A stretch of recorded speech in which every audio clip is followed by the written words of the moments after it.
তা আপনাকে যে আপনার স্বামী ডিভোর্স দিল কেন? দাঁড়িপাল্লার ভোট দেওয়ার জন্য। আমার পছন্দের মতন দাঁড়িপাল্লায় ভোট দিয়েছে, ওই জন্য আমাকে ডিভোর্স দিয়েছে। আপনার নাম কি? আমার নাম তারাফুল। আপনার আব্বার নাম কি? আমার আব্বার নাম লোকমান। আপনার গ্রামের বাড়ি কোথায়? এই 15 15 তা আপনাকে যে আপনার স্বামী ডিভোর্স দিল কেন? দাঁড়িপাল্লার ভোট দেওয়ার জন্য। আমার পছন্দের মতন দাঁড়িপাল্লায় ভোট দিয়েছে, ওই জন্য আমাকে ডিভোর্স দিয়েছে। আপনার স্বামী যে আপনাকে ডিভোর্স দিল, তা আপনাদের সংসারটা কত বছরের?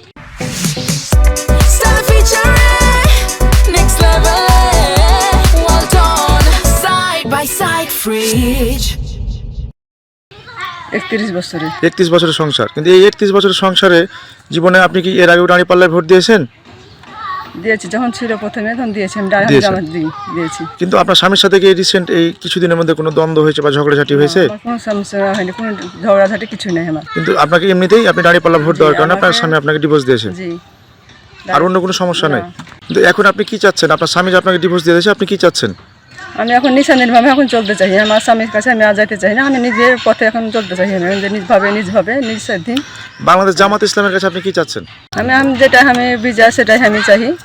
আমি আর কিছু চাই না। আমি এখন স্বাধীনভাবে যেটা আমি চলতে পারি, এটাই আমি চাই, আর কিছু না। আমি যেন নিজের পথে নিজের পায়ে দাঁড়িয়ে আমি চলতে পারি।